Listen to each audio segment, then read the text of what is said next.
Hello movie lovers, welcome back to my new explain video.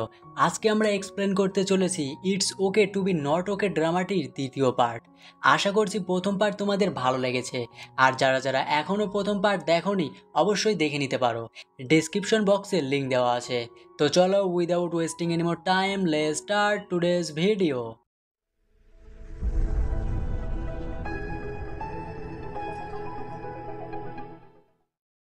আগের পার্টে আমরা দেখেছিলাম কিম তার ভাইকে নিয়ে তার হোম টাউনে আসে, আর এই কথা জানতে পেরে ইয়ংও কিমের হোম টাউনে চলে আসে। এরপর আমরা দেখতে পাই কিম তার নতুন হাসপাতালে কাজ করছিল। কাজ করার এক পর্যায়ে সে তার সামনে ইয়ংকে দেখতে পায়। ইয়ংকে হঠাৎ করে এভাবে তার সামনে দেখে সে তো চমকে যায়, এবং সে ইয়ংকে বলে, তুমি এখানে কিভাবে এলে এবং তুমি এখানে কেন এসেছো? তখন ইয়ং বলে, তোমার কথা মনে পড়ছিল তাই চলে এলাম। এটা শুনে কিম বলে, তুমি আসলে আমার কাছ থেকে চাওটা কি? তখন ইয়ং বলে, আমি তোমাকে চাই। এ কথা শুনে কিম তো চমকে যায়, সে কি বলবে নিজেও বুঝতে পারে না। তখন সেখানে সেই হাসপাতালের হেড নার্স আসে, যার নাম ছিল মিস পার্ক। সে এসে বলে, তোমাকে হাসপাতালের ডিরেক্টর দেখা করতে বলেছে। এরপর দেখা যায় ইয়ং এবং কিম ডিরেক্টরের সঙ্গে কথা বলছিল। সেখানে ডিরেক্টর বলে, ইয়ং এর বাবার অবস্থা খুবই খারাপ, তাড়াতাড়ি তার চিকিৎসা শুরু করতে হবে। আর তখন আমরা বুঝতে পারি ইয়ং এর বাবাও এই হাসপাতালেই ভর্তি আছে, আর এর কারণ হচ্ছে ইয়ং এর হোম টাউনও এটাই ছিল। তখন ইয়ং কিমের কাছাকাছি থাকতে চাইছিল, এজন্য সে ডিরেক্টরকে বলে, আমি কি এই হাসপাতালে বাচ্চাদেরকে গল্প শোনাতে পারি? ডিরেক্টর বলে, হ্যাঁ তুমি অবশ্যই পারবে, কিন্তু এর বদলে তোমাকে প্রতিদিন তোমার বাবার সঙ্গে 30 মিনিট সময় কাটাতে হবে। ইয়ং এই কথা শুনে রাজি হতে চায় না, কিন্তু সে কিমের কাছাকাছি থাকার জন্য রাজি হয়ে যায়। এরপর দেখা যায় কিম তার কাপড় চেঞ্জ করছিল, সেখানে ইয়ং আসে এবং কিমের সঙ্গে দুষ্টুমি করতে শুরু করে। এজন্য কিম বিরক্ত হয়ে তাকে ঘর থেকে বের করে দিচ্ছিল। তখনই সেখানে নামজুরি চলে আসে এবং তাদের দুজনকে এভাবে দেখে ফেলে। আর আমরা তো জানি নামজুরি কিমকে পছন্দ করত, এজন্য সে একটু কষ্ট পায়। এরপর দেখা যায় রাতের বেলা কিম এবং সাংতে নামজুরির পরিবারের সঙ্গেই খাবার খাচ্ছিল, কেননা আমরা জানি কিম নামজুরিদের বাড়িতেই ভাড়ায় থাকতে শুরু করেছে। এদিকে আমরা ইয়ংকে দেখতে পাই, সে তাদের পুরনো বাড়িতে আসে। অনেকদিন এই বাড়িতে কেউ না থাকায় পুরো বাড়িটা একটা ভূত মহলের মতো হয়ে গেছে। যাই হোক, ইয়ং এসব পাত্তা না দিয়ে সেখানে থাকতে শুরু করে এবং সে রাতের বেলা ঘুমিয়েছিল। তখন হঠাৎ করে সে তার মায়ের আত্মাকে তার সামনে দেখতে পায়। তখন সে অনেক ভয় পেয়ে যায়, এজন্য সে কিমের দেখানো উপায়ে নিজেকে রিল্যাক্স করার চেষ্টা করে। এভাবে সে রাতটা পার করে দেয়। সকালে লি তার কাছে কল করে এবং তাকে ফিরে আসতে বলে, কিন্তু ইয়ং তাকে মানা করে দেয়। এরপর আমরা যিশুকে দেখতে পাই, সে এই শহরে একটা রেস্টুরেন্ট খুলেছে, সে সেখান থেকে পিৎজা ডেলিভারিও করে থাকে। আর সেখানেই সাংতে পেন্টিং এর কাজ শুরু করে দিয়েছে, আর আমরা তো জানি সাংতে অনেক ভালো পেন্টিং করতে পারতো। এরপর আমরা ইয়ংকে দেখতে পাই, সে বাচ্চাদেরকে গল্প শোনায়। এরপর সে কিমের কাছে যায় এবং সে আবারও কিমকে পটানোর চেষ্টা করে, মানে তার ভালোবাসার কথা বলতে থাকে, কিন্তু কিম এইসবে বিরক্ত হচ্ছিল। আর এক পর্যায়ে গিয়ে ইয়ং এমন কিছু বলে যেটা কিম কখনোই ভাবতে পারেনি, আর সেটা তোমরা নিজেরাই দেখে নাও। सोना चाहते हो मेरे साथ?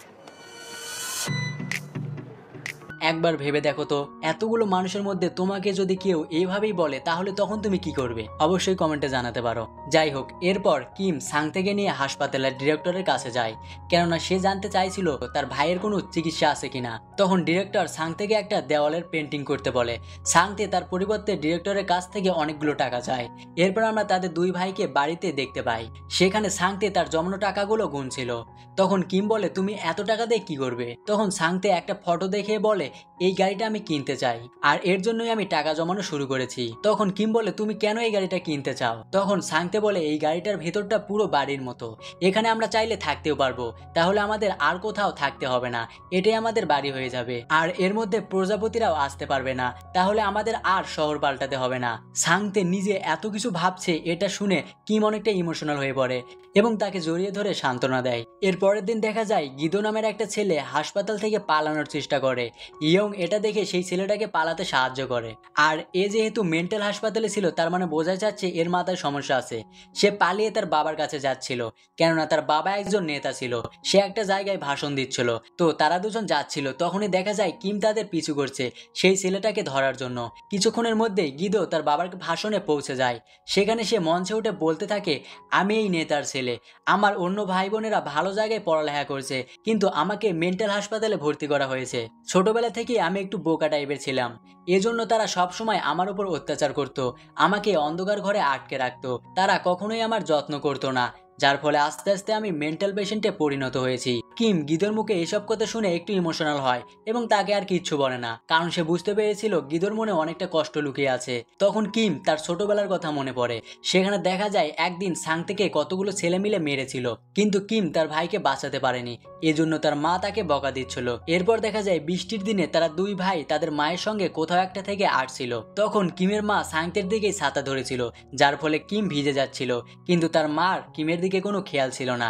এগুলো ভেবে কিমের মন খারাপ হয়ে যায়। সে ভাবে তার মা কখনোই তাকে ভালোবাসেনি। এরপর কিম ইয়ং এর সঙ্গে গাড়িতে করে ফিরছিল। তখন ইয়ং বলে, তোমার ভালোবাসার মানুষের দরকার, তাই আমিও একদিন তোমাকে এভাবেই কিডন্যাপ করে নিয়ে যাব। সেখানে কিম ইয়ংকে বলে, তোমার তো তোমার বাবার সঙ্গে সময় কাটানোর কথা ছিল, কিন্তু তুমি কখনোই তো তোমার বাবার কাছে যাও না। তখন ইয়ং বলে, আমার যা কাজ ছিল আমি সেটাই করছি, আর আমি কখনো আমার বাবার কাছে যেতেও চাই না। এটা বলে সে সেখানে বাবা মাকে নিয়ে আজে বাজে কথা বলছিল, যেগুলো শুনে কিম তাকে গাড়ি থামাতে বলে এবং সে গাড়ি থেকে নেমে সেখান থেকে রাগ করে চলে যেতে থাকে। তখন ইয়ং তাকে বলে, হঠাৎ করে তোমার কি হলো? তখন কিম বলে, কিছুক্ষণের জন্য হলেও তোমাকে আমার ভালো লেগেছিল, মনে হয়েছিল তুমি যতই বদমেজাজি হও না কেন তোমার মনটা অনেক ভালো, কিন্তু এখন আমি বুঝতে পারছি তুমি কখনোই ভালো হতে পারবে না। এটা বলে সে সেখান থেকে যেতে থাকে। তখন ইয়ং তাকে চিল্লিয়ে চিল্লিয়ে বলতে থাকে যে সে তাকে ভালোবাসে, কিন্তু কিম তার কোনো কথাই পাত্তা দেয় না, সে সেখান থেকে চলে যায়। এরপর আমরা হাসপাতালে দেখতে পাই ডিরেক্টর এবং সকল নার্সরা মিলে কথা বলছিল।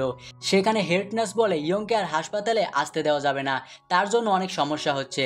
তখন ডিরেক্টর বলে তাকে আর কিছুদিন সময় দেওয়া উচিত, কারণ তার জন্যই গিদো আগের থেকে একটু ভালো হয়েছে। এদিকে আমরা সাং থেকে দেখতে পাই সে দেওয়ালে পেন্টিং করছিল।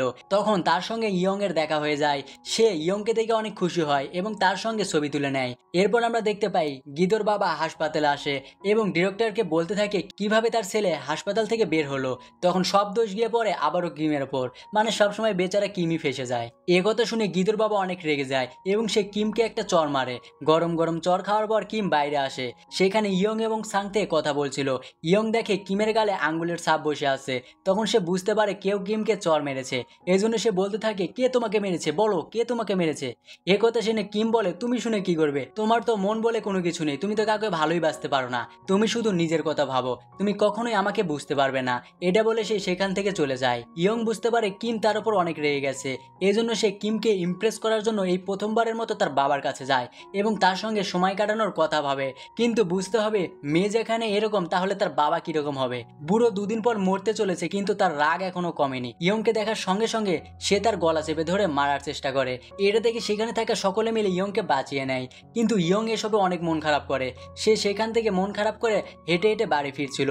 এদিকে আমরা কিম এবং যিশুকে দেখতে পাই, তারা দুজন গল্প করছিল। সেখানে যিশু বলে, আজকে আমি তোদের হাসপাতালে গিয়েছিলাম পিৎজা ডেলিভারি করতে। সেখানে জানতে পারলাম ইয়ং তার বাবার সঙ্গে সময় কাটাতে গিয়েছিল, কিন্তু তার বাবা তাকে মারার চেষ্টা করেছিল। এই কথা শোনার সঙ্গে সঙ্গে কিম ইয়ং এর কাছে যেতে থাকে, কেননা সে বুঝতে পেরেছিল সেই তো ইয়ংকে তার বাবার কাছে যেতে পেরেছিল, আর তার কথা শুনেই ইয়ং তার বাবার কাছে গিয়েছিল। এই জন্য সে ইয়ং এর কাছে যেতে থাকে। আর এখানে আমরা কিমের ইয়ং এর প্রতি একটা অদ্ভুত টান অনুভব করতে পারি, যেটা দেখে আমরা বুঝতে পারি কিমও আস্তে আস্তে ইয়ংকে পছন্দ করতে শুরু করেছে। কিম ইয়ং এর বাড়িতে যাচ্ছিল, কিন্তু সে রাস্তার মাঝখানে ইয়ংকে দেখতে পায়। ইয়ং কিমকে দেখে তাকে জড়িয়ে ধরে। তখন কিম বলে, তুমি কি পাগল, এই বৃষ্টির মধ্যে তুমি হেঁটে হেঁটে কেন যাচ্ছ, এখন যদি তোমার কিছু হয়ে যেত তখন। এটা শুনে ইয়ং অনেক খুশি হয়ে যায়, কেননা সে বুঝতে পারে কিম তার জন্য চিন্তা করছিল। তো যাই হোক, অনেক বৃষ্টি হওয়ার জন্য কিম ইয়ংকে তার বাড়িতে নিয়ে আসে এবং সেখানে তারা খাবার খায়। বৃষ্টি শেষ হলে কিম ইয়ংকে তার বাড়িতে যেতে বলে, কিন্তু ইয়ংকে আর সহজে যাওয়ার মেয়ে, সে তো এরকমই একটা কোনো সুযোগ খুঁজছিল। সে আর কোনোভাবেই কিমের বাড়ি থেকে যেতে চায় না। সারা রাত সে কিমকে জ্বালাতে থাকে। এভাবেই সকাল হয়ে যায় এবং সারা রাত কিমকে জ্বালিয়ে ইয়ং সকালে ব্যালকানিতে দাঁড়িয়েছিল। আর কিম যেহেতু নামজুরিদের বাড়িতে থাকতো, তাই নামজুরি নিজেও সকালে ব্যালকানিতে আসে। সে সেখানে ইয়ংকে দেখে অবাক হয়ে যায় এবং বলে, তুমি এখানে কি করছো? তখন ইয়ং তাকে বলে, আমি এখানে এত সকালে দাঁড়িয়ে আছি, তার মানে বুঝতেই পারছো আমি সারা রাত কিমের সঙ্গেই ছিলাম। এটা শুনে তো নামজুরি জ্বলতে থাকে, আর ইয়ং তাকে জ্বালানোর জন্য আরো বেশি বেশি বলতে থাকে। এইগুলো নিয়ে তাদের দুজনের মধ্যে একটা ঝগড়া শুরু হয়ে যায়। এক পর্যায়ে নামজুরি ইয়ংকে একটা চর মেরে বসে। এবার কি আর নামজুরির রক্ষা আছে? ইয়ংকে চর মেরেছে, এবার কি আর সে চুপ করে থাকবে? ইয়ং তার চুল ধরে টানতে শুরু করে দেয়, আর তাদের এইসব চিল্লাচিল্লি শুনে বাড়িতে থাকা সকলে বের হয়ে আসে। কিম এইসব দেখে তো অনেক রেগে যায়। সে ইয়ংকে নিয়ে বাইরে চলে আসে এবং বলে, তুমি বাড়িতে চলে যাও। তখন ইয়ং বলে, তুমি আমাকে কেন বলছো? নামজুরি তো ঝগড়াটা শুরু করেছে। কিন্তু কিম তার কোনো কথাই শোনে না, সে তাকে সেখান থেকে চলে যেতে বলে। তখন ইয়ং একটু মন খারাপ করে, কেননা কিম তার পক্ষ না নিয়ে নামজুরির পক্ষ নিয়েছে। এরপর আমরা নামজুরিকে দেখতে পাই, সে তার রুমে কাজ করছিল। এবং সে বুঝতে পারে এবার তার মনের কথা কিমকে বলতেই হবে, নয়তো সে আর কখনোই কিমকে নিজের করে পাবে না। যার জন্য এরপরেই সে কিমকে তার মনের কথা বলে যে সে তাকে পছন্দ করে, কিন্তু কিম বলে সে কখনোই তাকে এ নজরে দেখেনি, সে সবসময় তাকে ভালো বন্ধু মনে করত। আর এখানে নামজুরু কিমের বিষয়টা বুঝতে পারে। এদিকে ইয়ং তার বাড়িতে ছিল, তখন লি তার কাছে আসে এবং বলে তুমি ফিরে এসো এবং আবার গল্প লেখা শুরু করো, নয়তো আমার কোম্পানি পথে বসে যাচ্ছে। কিন্তু ইয়ং তার কোনো কথাই শোনে না, সে এক কথায় নিষেধ করে দেয়। এরপর ইয়ং সাংতের কাছে যায় এবং বলে তুমি আমার বইয়ের ডিজাইন করে দিবে, তাহলে আমি তোমাকে অনেক টাকা দেবো। আর আমরা তো জানি সাংতে গাড়ি কেনার জন্য অনেক টাকার দরকার ছিল, এই জন্য সে ইয়ং এর কথা রাজি হয়ে যায়। এরপর ইয়ং সাংতেকে তার বাড়িতে নিয়ে যায়, আর সে সাংতেকে এজন্যই তার নিজের কাছে এনেছে যাতে করে বাধ্য হয়ে কিমও তার কাছে চলে আসে। কিম তার ভাইকে হাসপাতালে দেখতে না পেয়ে ইয়ংকে কল করে এবং বলে তুমি আমার ভাইকে কোথায় নিয়ে গেছো। তখন ইয়ং বলে আমি আমার বাড়িতে নিয়ে এসেছি, তুমি আমার বাড়িতে চলে এসো। আর তুমি তো আমার বাড়ির ঠিকানা জানোই, নাকি তোমাকে বলতে হবে? তখন কিম বলে না, আমি তোমার বাড়ির ঠিকানা জানি, কেননা আমি আগেই বুঝতে পেরেছিলাম তুমি সেই মেয়ে যে ছোটবেলায় আমার জীবন বাঁচিয়েছিল, আমি তোমাদের বাড়িতে এর আগেও গিয়েছিলাম। তো এরপর কিম ইয়ং এর বাড়িতে চলে আসে, সেখানে ইয়ং আর কিম কথা বলছিল। সেখানে কিম বলে তুমি আমার জীবন বাঁচিয়েছিলে, কিন্তু আমি ভয় পেয়ে তোমাকে ছেড়ে চলে গিয়েছিলাম, এজন্যই আমি চাইছিলাম না তুমি যেন আমাকে চিনতে পারো। আর তাছাড়া আমার জীবনে শুধু আমার ভাইয়ের জন্য জায়গা রয়েছে, এখানে আমি আর কাউকে আসতে দিতে পারবো না। তখন ইয়ং বলে আমি তোমাকে ভালোবাসি, তুমিও আমাকে ভালোবাসো এবং একদিন তুমি আমাকে তোমার জীবনে অবশ্যই জায়গা দেবে। কিন্তু কিম ইয়ং এর কোনো কথা শোনে না, সে সেখান থেকে চলে আসছিল। তখন ইয়ং কিমকে আটকাতে গিয়ে পড়ে যাচ্ছিল, কিম তাকে ধরে ফেলে। এখানে তাদের দুজনের মধ্যে সুন্দর একটা মুহূর্ত তৈরি হয়। যাই হোক, এরপর সে সেখান থেকে চলে যাচ্ছিল, কিন্তু সাংতে বলে আমি ইয়ং এর সঙ্গে একটা চুক্তি করেছি, আমি ওর বাড়িতে থেকেই ওর জন্য বইয়ের ডিজাইন করব, আর এর বদলে ও আমাকে অনেক টাকা দেবে। তখন কিম তাকে বোঝাতে থাকে এটা আমাদের বাড়ি নয়, আমরা এখানে থাকতে পারবো না, কিন্তু সাংতে তো কোনো কথাই শুনতে চায় না, এজন্য তাদের দুজনের মধ্যে ঝগড়া লেগে যায়। তখন ইয়ং তাদের দুজনকে আটকায়, কিন্তু কিম সেখান থেকে মন খারাপ করে চলে আসে এবং সে রাস্তায় মন খারাপ করে হাঁটছিল। তখন তার আবারও অতীতের কথা মনে পড়ে যায়, সাংতের খেয়াল রাখতে বলতো, কিন্তু সে কখনোই কিমের কথা ভাবতো না। এজন্য একদিন কিম রাগ করে বলেই ফেলে আমি চাই সাংতে যেন মারা যায়। এটা বলে সে বাড়ি থেকে বের হয়ে আসে। তখন সাংতেও তার পিছু পিছু যেতে থাকে। এক পর্যায়ে তারা একটা বরফের উপরে যায়, সেখানে সাংতে একটা বরফের নিচে তলিয়ে যাচ্ছিল। তখন কিম তাকে সেখানে রেখেই চলে যেতে চায়, কিন্তু সে আবারও ফিরে আসে এবং সাংতেকে বাঁচাতে গিয়ে সে নিজেই বরফের নিচে পড়ে যেতে থাকে। তখন সে সাংতেকে তাকে বাঁচাতে বলে, কিন্তু বোকা সাংতে সেটা বুঝতে না পেরে সেখান থেকে চলে যায়। আর এই সব কাণ্ড দূর থেকে ইয়ং দেখছিল এবং সে এসে কিমকে সাহায্য করেছিল, যার জন্য কিম সেই যাত্রায় বেঁচে গিয়েছিল। আর এই সব কিছু কিম মন খারাপ করে ভাবছিল এবং তখনই সে সেখানে ইয়ং এবং সাংতের ডিল করা সেই কাগজটা দেখতে পায়। সেখানে ইয়ং লেগেছিল আমি তোমাকে অনেকগুলো টাকা দেব, তার বদলে তুমি আমার বাড়িতে থেকেই আমার জন্য বইয়ের ডিজাইন করবে। আর এর পরিবর্তে সাংতে লেগেছিল তোমাকে আমার টাকা দিতে হবে না, তুমি আমাকে একটা গাড়ি কিনে দিও, মানে ওই যে একটা ফটো দেখিয়েছে গাড়ির কথা বলেছিল, সেই গাড়িটার কথা বলছিল আর কি। আর সেখানে এটাও বলেছিল এই গাড়িটা আমি এজন্যই নিতে চাই কেননা কিম বাড়ি পাল্টাতে পছন্দ করতো না, আর আমার জন্যই প্রতি বছর তাকে জায়গা পাল্টাতে হতো, আর এজন্য আমি চাই আমরা দুজনে যেন সেই গাড়িটাতে থাকতে পারি, তাহলে কিমকেও আর বাড়ি পাল্টাতে হবে না। আর এগুলো দেখে কিমও বুঝতে পারে সাংতে আসলে তার জন্যই সেই গাড়িটা কেনার কথা ভাবছিল, যেটা বুঝতে পেরে ইয়ং সেখানে কাঁদতে শুরু করে দেয়। পরের দিন সে ঠিক করে সে ইয়ং এর বাড়িতে গিয়েই থাকবে, কেননা এতে করে সাংতে যেটা পছন্দ করছিল সেটা সে করতে পারছিল, এতে সে আস্তে আস্তে ভালো হতেও পারতো। আর এটা ভেবে সে ইয়ং এর বাড়িতে চলে যায়। এরপর রাতের বেলা তারা দুই ভাই একসঙ্গেই শুয়েছিল, সেখানে সাংতে কিমের কাছে ক্ষমা চেয়ে নেয়। পরের দিন ইয়ং সকালে ঘুম থেকে উঠে দেখতে পায় কিম এবং সাংতে পুরো বাড়িটাকে পরিষ্কার করে ফেলেছে এবং তারা নিজেরা খাবারও তৈরি করে ফেলেছে। এসব দেখে ইয়ং অনেক খুশি হয়ে যায়। এরপর দেখা যায় সাংতে হাসপাতালে সেই দেওয়ালে পেন্টিং শেষ করছিল, সেখানে ডিরেক্টর আসে এবং তার মনে হয় পেন্টিং এ কোনো একটা জিনিস মিসিং রয়েছে, আর তার দুনিয়ার সবকিছু বাদ দিয়ে মনে হয় সেই পেন্টিং এ একটা প্রজাপতি মিসিং রয়েছে। সে সাংতেকে গিয়ে বলে এই পেন্টিং এ তোমাকে একটা প্রজাপতি অ্যাড করতে হবে, তাহলে এই পেন্টিংটা আরো ভালো দেখতে লাগবে। আর প্রজাপতির কথা শুনেই তো সাংতে ভয় করতে শুরু করে। আসলে ডিরেক্টর এখানে চাইছিল যেন সাংতে তার মন থেকে প্রজাপতির ভয়টা শেষ হয়ে যায়, আর এই জন্য সে জেনে বুঝে প্রজাপতি আঁকার কথা বলছিল। এদিকে আমরা কিমকে দেখতে পাই, সে একটা রোগীর রুমে যায়, আর এই মহিলাটির মেয়ে কিছুদিন আগেই মারা গেছে, কিন্তু তিনি মনে করতেন তার মেয়ে এখনো বেঁচে আছে এবং তিনি যখন ইয়ংকে দেখতে পান তিনি মনে করেন এটাই তার মেয়ে, কিন্তু ইয়ং তাকে বলে আমি আপনার মেয়ে না, আপনার মেয়ে কিছুদিন আগেই মারা গেছে। আর এই কথা শুনে সেই মহিলার মনে পড়ে যায় তার মেয়ে সত্যি সত্যি মারা গেছে, যার ফলে তিনি কষ্টে সেখানে অজ্ঞান হয়ে যান। এদিকে ইয়ং এর তার মায়ের কথা মনে পড়ে যায়। রাতের বেলা সে স্বপ্নে দেখে তার মা আত্মা হয়ে তার কাছে এসেছে এবং তিনি ইয়ংকে বলে তুমি যাকেই পছন্দ করবে আমি তাকেই মেরে দেব, তুমি সবসময় একাই থাকবে। যে এটা শুনে ইয়ং কাঁদতে শুরু করে দেয়। ইয়ং এর চিৎকার শুনে কিম সেখানে চলে আসে। তখন ইয়ং বলে তুমি এখান থেকে চলে যাও, নয়তো সে তোমাকেও মেরে ফেলবে। তখন কিম তাকে বলে আমার কিচ্ছু হবে না এবং এবং এটা বলে সে ইয়ংকে জড়িয়ে ধরে এবং তাকে সান্ত্বনা দিতে থাকে। এরপরের দিন আমরা ইয়ংকে দেখতে পাই, সে এখনো রাতের কথা ভুলতে পারছিল না। তখন তার অতীতের কথা মনে পড়ে, যেখানে দেখা যায় ইয়ংয়ের মা সবসময় ইয়ংকে তার নিজের কন্ট্রোলে রাখতে চাইতো। সে কখনোই ইয়ংয়ের কোনো কথাই পাত্তা দিত না, ইয়ং তার মনের মতো কিচ্ছু করতে পারতো না। আর সেখানে আমরা এটাও জানতে পারি ইয়ংয়ের মা কখনোই তার চুল কেটে দিত না, তিনি বলতেন এটাই তার একটা আর্ট, সে যেন কখনোই তার চুল না কাটে। এরপর সিন বর্তমানে আসে, ইয়ং তার চুল কাটার চেষ্টা করে কিন্তু সে পারে না, কারণ তার মায়ের ভয় এখনো তার মনে রয়ে গেছে। তখন সেখানে লি চলে আসে এবং সে বুঝতে পারে ইয়ং এখানে ভালো নেই। সে জোর করে সেখান থেকে ইয়ংকে নিয়ে যেতে চায়, কিন্তু ইয়ং সেখান থেকে যেতে চায় না। এ টেনে তাদের দুজনের মধ্যে টানাটানি শুরু হয়ে যায়।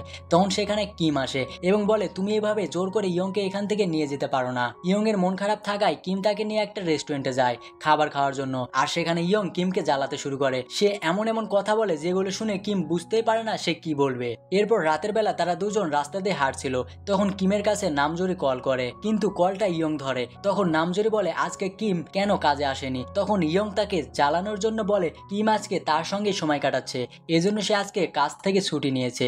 আর এই কথা বলেই সে কলটা কেটে দেয়। আর এই কথাগুলো শুনে নামজুরি তো রাগে ফুলতে থাকে। এদিকে ইয়ং কিমকে বলে আজকে কি আমরা ডেটে এসেছি, তুমি কি আমাকে পছন্দ করতে শুরু করেছো। এটা শুনে কিম তাকে বলে আজকের ভিডিও এই পর্যন্তই, পরের ভিডিওতে বলবো কেন আমরা এখানে এসেছি। তো কিম যেহেতু বলেই দিয়েছে আগামী ভিডিওতে বলবে, তাই আজকের মতো আমরাও বিদায় নিচ্ছি। আরে দাঁড়াও দাঁড়াও, তোমরা আবার বিদায় নিও না, তার আগে কমেন্টে বলে দিও তোমাদের এই ড্রামাটা কেমন লাগছে, এবং যদি ভালো লেগে থাকে তাহলে অবশ্যই একটা লাইক করতে পারো, এবং তৃতীয় পার্ট দেখার জন্য চ্যানেলটা সাবস্ক্রাইব করে রাখো, তাহলে তৃতীয় পার্ট আসার সঙ্গে সঙ্গে তুমি তার নোটিফিকেশন সবার আগে পেয়ে যাবে। তো চলো বাই বাই, সবাই ভালো থেকো।